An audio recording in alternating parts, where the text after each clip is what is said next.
Hola amigos, ¿qué tal? Una vez más, prestos y dispuestos a contarles muchas más anécdotas de la historia de nuestro Motril aquí en la Alquería.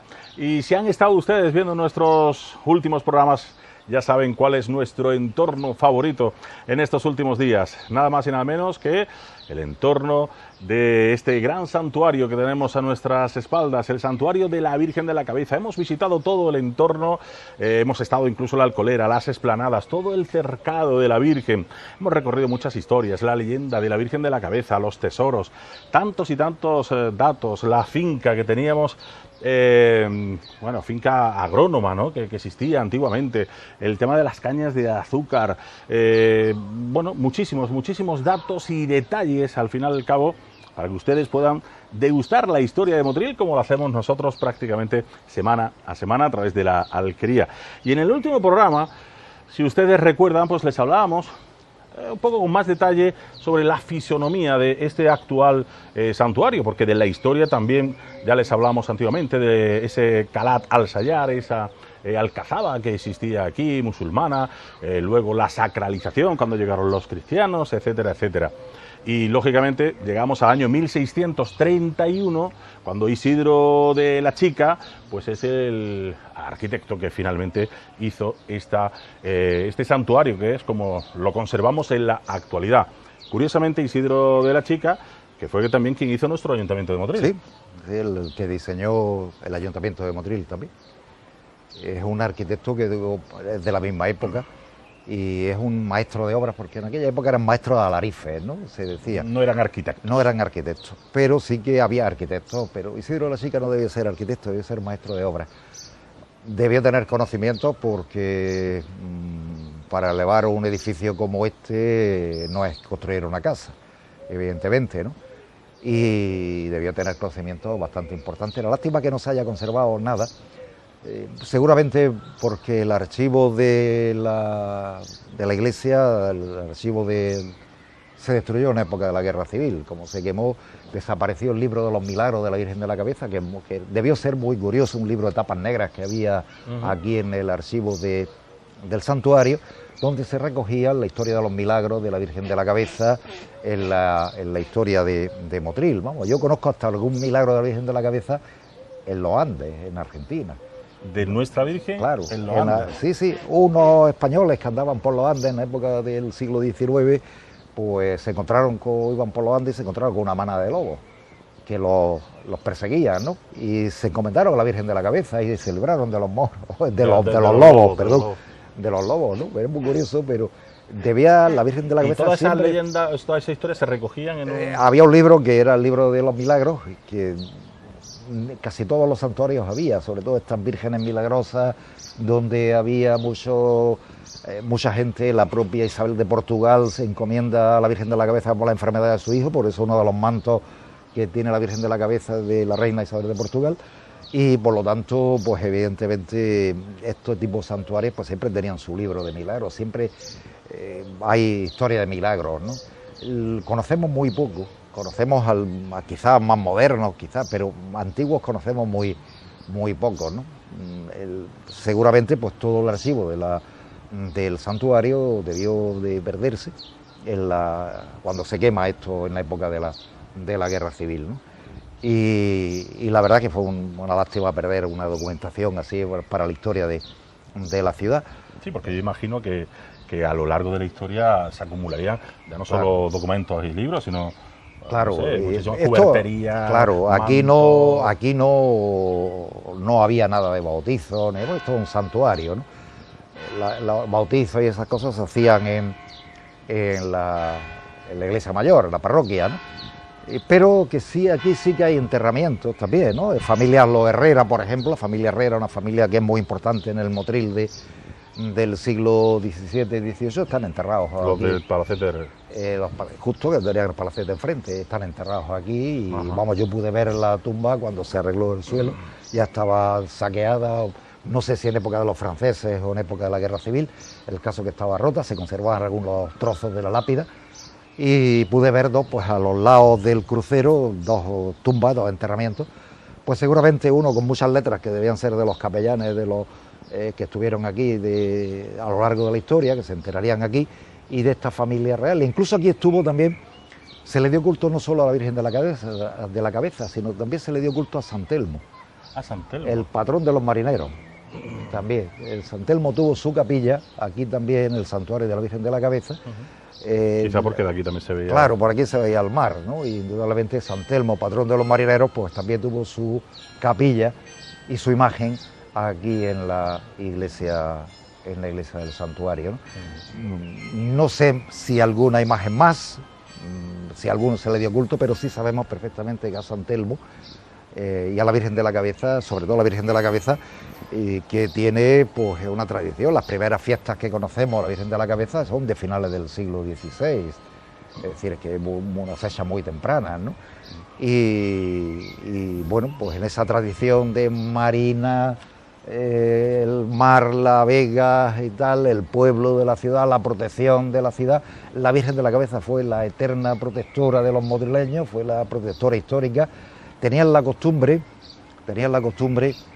ya lo comentamos precisamente cuando hablábamos de la granja agrícola aquí, la caña antigua que había en Motril se lava con mucha facilidad y lógicamente pues cada vez que se lava la caña de azúcar, pues indudablemente aquello era la ruina para Motril. Y tenían la costumbre de que cada vez que amenazaba la climatología con helar, que hubiera un año malo de frío, se llevaban la Virgen de la Cabeza a la iglesia mayor y allí la ponían en exposición, se le rezaba sus novenas, sus misas y tal, para pedirle que no hiciera frío en Motril. Y se llevaba de aquí a la iglesia y después se volvía. Se la volvían a traer. A veces se le olvidaba, por ejemplo en 1600 parece que se le olvidó volver, lo citan algunos documentos, lo cita el cronista Manuel Rodríguez Martín, Ortiz del Barco, lo cita que en 1600 se olvidaron a la Virgen de la Cabeza en la iglesia mayor y un niño jugando derribó la imagen y le partió un brazo. Ajá. Y a partir de ahí vino una epidemia de peste en Motril. Hombre, yo no me creo esas mentalidades que tenían en aquellos años, porque la Virgen de la Cabeza en la mentalidad de los motrileños no era una virgen castigadora. No iban a castigar a los motrileños, al revés. Si la Virgen ha sido la eterna abogada de los motrileños y protectora de Motril en toda la historia de Motril. Pero coincidió ese episodio. Coincidió ese episodio, sí. Y siempre, y ya cuando entra también el culto al Nazareno en Motril, son las dos imágenes las que se sacan y se hace lo mismo que hacemos el 13 de enero, llevar a la Virgen de la Cabeza a la iglesia mayor cuando pasa la época de pestes o cuando pasa la época de fríos y tal, vuelven a traerla, a acompañar al Nazareno a su templo. La verdad es que la Virgen de la Cabeza fue la eterna protectora de los motrileños. Cada vez que hay montones de datos históricos donde cada vez que hay una catástrofe en Motril, ya sea de tipo epidémico, sea tal, se recurre a la Virgen de la Cabeza. Es decir, claro, en una época donde la ciencia sabe muy poco, la medicina está en pañales y casi todo se establece pues con la última ayuda a la divinidad, pues indudablemente la Virgen de la Cabeza fue la eterna protectora. Por eso yo no me creo mucho la historia de que la Virgen de la Cabeza castigara a los motrileños porque se la había olvidado y le rompieran el brazo a la imagen y tal, un niño corriendo por la iglesia le rompiera el brazo y tal, pudiera castigar a los motrileños con una epidemia, ¿no? Por nuestros pecados, ¿no? Que se decía en aquella época, ¿no? El caso es que... Y más por un descuido, ¿no? Y más por un descuido. No, en cambio sí que estuvo presente la epidemia del siglo XVIII, del siglo XVI, la epidemia del siglo XVII, la epidemia de cólera del XIX, etcétera, terremotos, no sé cuántos, siempre recurrieron a sacar a la Virgen de la Cabeza. Y siempre ayudando. Y siempre... y al Nazareno, ¿no? Es decir, que son los dos santos protectores de imágenes protectoras. Luego hablaremos también del Nazareno y de la importancia, porque además aquí es donde el Nazareno siempre viene, donde estamos, claro, precisamente a bendecir, ¿no? Nosotros tenemos la costumbre, pensamos que eso es con los terremotos. Con los terremotos es cuando se hace esa tradición, pero esa tradición es mucho más antigua, ¿no? Esa tradición de llevar la Virgen de la Cabeza a la iglesia mayor, tenerla allí y después devolverla a la iglesia con una procesión acompañada del Nazareno a su santuario y que se bendijera Motril, desde aquí una tradición que se remonta mucho más antiguo que los terremotos, mucho más antiguo, porque hay datos que lo demuestran, ¿no? Como llevan la imagen para allá y se la traen otra vez para acá acompañada del nazareno. El caso es que siempre, y además se percibe, yo siempre lo digo y lo digo cada vez que puedo, cuando uno entra a esta iglesia hay un cierto ambiente que se puede percibir, un clima especial. Y yo siempre digo lo mismo, esto es muchas veces la ciencia esas cosas no las demuestra, porque evidentemente son indemostrables, pero tantas y tantas generaciones que han venido al cerro a pedirle a la Virgen de la Cabeza algo habrán dejado, y siempre cosas buenas. Por eso es la sensación de que se percibe, y yo siempre se lo digo a la gente, cuando entráis al cerro... Siempre habrán dejado, ¿de qué te refieres? ¿De energía? De energía positiva, energía positiva. Sí. Cuando entráis al cerro no percibís que hay algo positivo. Esa paz que te deja. Esa paz. Yo lo he experimentado.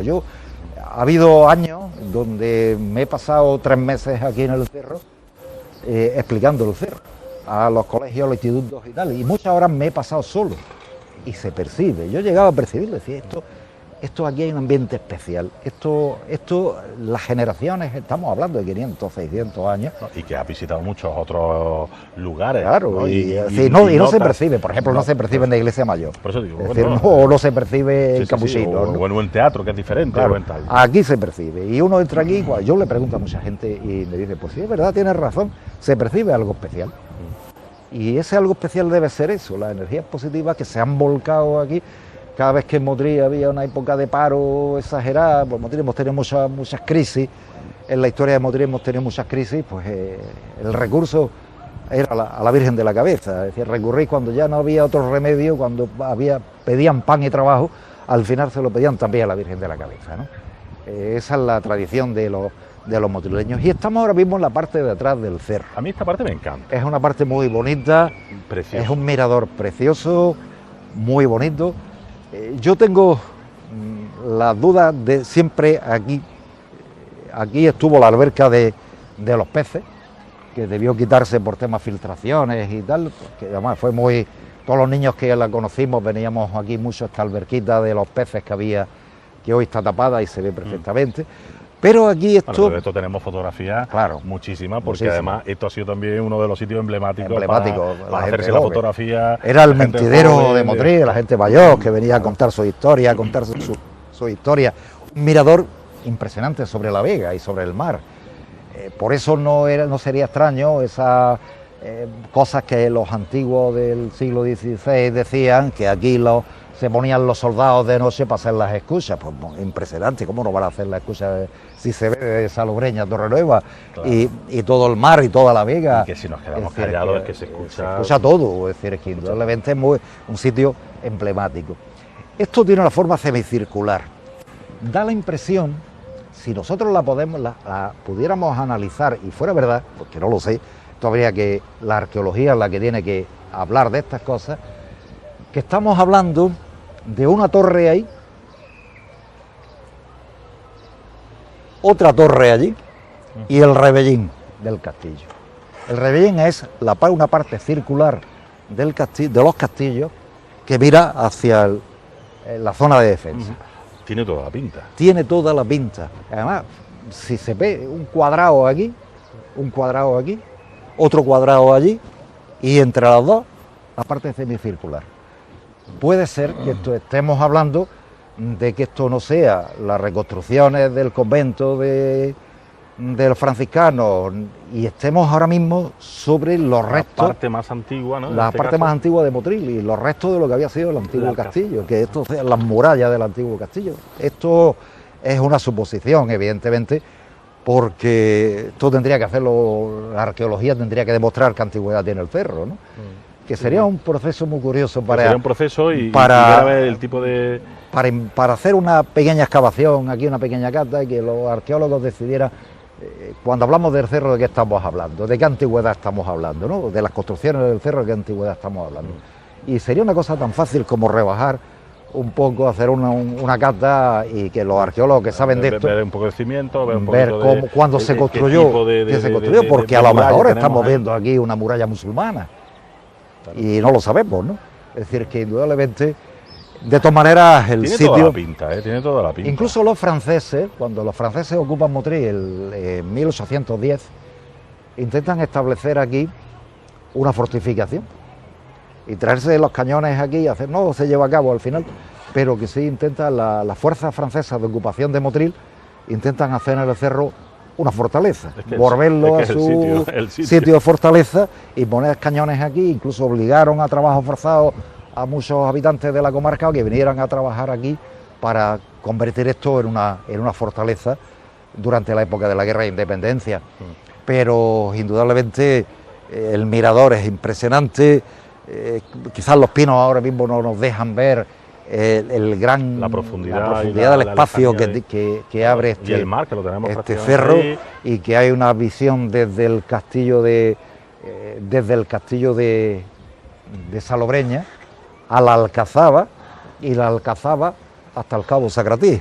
Claro, al final estábamos todos conectados, ¿no? Todos conectados, es decir, es que indudablemente toda la protección se hacía. Incluso si había que hacer algún tipo de señal de una claro, de señal que se comunicaban en caso de ataque, se comunicaban Castillo de Salobreña, Alcazaba de Motril y las torres del Xuxo y tal en el Cabo Sacratí. Es decir, de alguna manera, pues para defender la costa es posible y el castillo, el espacio está. Y que lo que hubiera también en el Varadero. Claro, lo hubiera posterior, ¿no? Es decir, en el Varadero quizás hubiera una torre en época musulmana, que tampoco lo sabemos, pero esto sí se sabe, El caso es que la visión es toda la vega de Motril. Por eso cuando hablábamos de las hogueras que se encendían para la temperatura de las cañas y tal, por eso se dirigía todo el encendido de hogueras desde aquí, porque es que abarca toda la vega. Hoy no la podemos ver por la construcción de los pisos de las planadas y tal, pero se veía todo. Es decir, que indudablemente de aquí se dirigía como se encendían las hogueras para impedir que la caña se helara. El sitio es muy bonito, el sitio es emblemático. Precioso. Vamos a recordar que en otros programas ya lo decíamos, el porqué de la Virgen de la Cabeza, y es que esto era el cerro del Cabezo. Claro, mucha gente no lo sabe, es decir, bueno, el porqué lo de la Virgen de la Cabeza, ¿por qué es que se llamaba así? No. Ellos, los cristianos, tenían costumbre de poner el cerro del Cabezo a la elevación más importante de una ciudad. Sí, el más predominante. Claro, y fíjate que hasta tal punto es así que ya los musulmanes lo debieron pensar igual, ¿no? Poner el castillo aquí, ¿no? Es decir, no lo vamos a poner en otro lado, vamos a poner aquí. Teniendo en cuenta que seguramente gran parte de lo que hoy es Vega estaría inundado, había lagunas, hombre, no llegaba el agua hasta el cerro, como muchas veces se dice, pero sí que hasta el Camino Patria estaba todo inundado en la Vega, estaba prácticamente más cerca, seguramente, ¿no? Y siempre es una cuestión de defensa, siempre el Mediterráneo fue una cuestión de piratas y tal. Por eso se explica que en mucha documentación digan el cerrillo de la Virgen, de Nuestra Señora de la Cabeza, donde los soldados hacen las escuchas de noche. Pues lógico, donde iban a ver toda la inmensidad de la Vega y el mar desde lejos, desde una punta a otra, desde Torrenueva, hasta la Salobreña. La contaminación acústica que tenemos hoy en día no la tenía, ni la iluminación, lógicamente. Ni la iluminación, entonces cualquier cosita... Es una vega que curiosamente estaba llena de lobos. Que hubo lobos en la Vega de Motril hasta el siglo XIX. El último lobo se mató a finales del siglo XIX. Y también habrá leyendas, historias ahí muy bonitas, de historia de lobos muy bonitas. Aquí esto da la impresión de ser un modelo de fortaleza. Que sea o no sea, los arqueólogos deberían decirlo, ¿no? Los que saben de esto, de arqueología, deberían un poco explicar. Se podría saber en la antigüedad del cerro una cata que se hiciera. Claro. O aquí arriba o allá abajo. Esta parte trasera es la última, ¿no? Es el añadido que se le hace al Palacio Arzobispal cuando el cerro se reconstruye después de la Guerra Civil, estando de alcalde don Emilio Carballo. Es decir, que esta es la última parte en llegar aquí, que se hace pues prácticamente con el mismo diseño, con la misma estructura. En época del arzobispo García de Castro. Pero se mantiene, es decir, el arquitecto, que no lo sé, el arquitecto que hace esta parte, y debía ser un arquitecto de regiones devastadas, a lo mejor, o Prieto Moreno, o Wilhelmi, o alguno de estos arquitectos que estuvieron trabajando con el Estado en esta época, el que restaura esta parte del cerro. y no fue mala la idea de poner una lámina de agua aquí con esta alberca de los peces aquí. Y bueno, que al final ya hemos dicho que se tapó un poco por y la es filtración. posiblemente en los años 50, 60, incluso los 70, tuvo esto posiblemente más vida que ahora, en la actualidad. En los años Se visitaba 60, mucho más, claro. mucho más. Es decir, era normal encontrar grupos de jóvenes aquí, Sí, gente, es decir, Sí. era normal. Hoy quizás se visita menos, pero Bueno, también había menos cosas, había menos parques, había menos cosas, claro. mucho menos cosas en Motril, donde tal.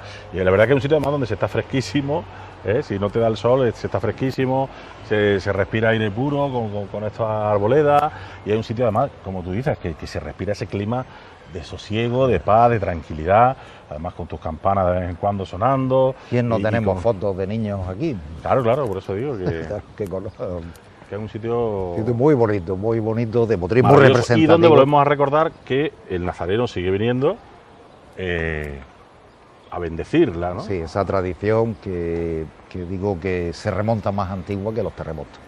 Y que por cierto el nazareno, ese movimiento, ¿no?, de brazos y tal, ya parece que no le funcionaba, ¿no? Pues no lo sé. El nazareno es una imagen de vestir, tiene la cabeza, los brazos y los pies, no tiene por dentro, no es una talla. Pero tenía como un mecanismo, y ¿no? tenía un mecanismo que le hacemos, voy al brazo para Bendecir. bendecir la vega de Motril, el pueblo de Motril. Es una de las tradiciones más antiguas de Motril. Yo siempre vuelvo a insistir, ¿no?, que no es una tradición de los terremotos, es una tradición más antigua, bastante más antigua, por lo menos que yo sepa 200 años más antigua, ¿no? Y es muy interesante esa tradición, que es una tradición que no se ha perdido y que se recuperó evidentemente con los terremotos. Volvieron a hacer lo que hacían siempre, llevar a la Virgen de la Cabeza a la iglesia mayor, ponerla con el patrón, el otro copatrón de Motril, que es el nazareno, y pedirle a ellos que se pararan los terremotos, es lo que habían hecho toda la vida. Cuando la epidemia de peste en 1679 hicieron lo mismo, con la epidemia, con la peste de 1600 debieron hacer igual, con el cólera del siglo XIX hicieron lo mismo, es decir, que repiten una tradición que seguramente estaría en la memoria de los motrileños, de la Virgen de la Cabeza y el nazareno como los dos grandes protectores y abogados de Motril. La divinidad es el nazareno, indudablemente es Dios, evidentemente, y la Virgen de la Cabeza es la abogada, ¿no?, la que de alguna manera defiende a los motrileños y le pide al nazareno que proteja a Motril y a los motrileños. Muy interesante la leyenda, esa religiosidad popular, se llama religiosidad popular, donde ni siquiera la Iglesia a veces interviene, ¿no?, es decir, que sale del propio propia alma de Motril, ¿no? Sí. No, y que Motril ha sido muy religioso. Sí. Siempre... Todos estos pueblos fueron muy religiosos. La religión formó parte de la vida cotidiana de la gente durante siglos. Es decir, yo siempre, cuando uno repasa un poco la historia, es que la vida era muy dura, ¿no? Es decir, la vida de aquella gente era una vida muy dura. La ciencia no le da respuestas, ¿no? Pues nos podemos imaginar que el único recurso es la divinidad, es Dios, ¿no? Y la Virgen, ¿no?, es el único recurso, porque la ciencia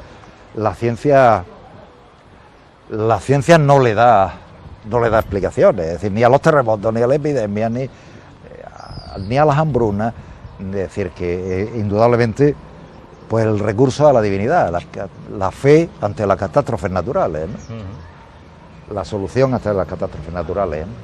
Muy bonita la leyenda, las leyendas de este tipo son muy interesantes y yo alguna vez he dado alguna conferencia un par de veces sobre las devociones motrileñas ante las catástrofes naturales, es muy curioso, no solo en la Virgen, en San Matías, San Roque, San Sebastián, es decir, que es además también nazareno, es incluso San Antonio, en la epidemia de peste de 1679, es decir, que ese recurso a la divinidad que emplean en una época pues donde la ciencia es incapaz de explicar lo que le está pasando a la gente cree que lo que le pasa es por castigo divino, un castigo por nuestros pecados, que es lo que ellos decían, porque tenemos una epidemia de peste por nuestros pecados, tenemos una hambruna por nuestros pecados, pidámosle a Dios a través de un abogado que nos libre de esto.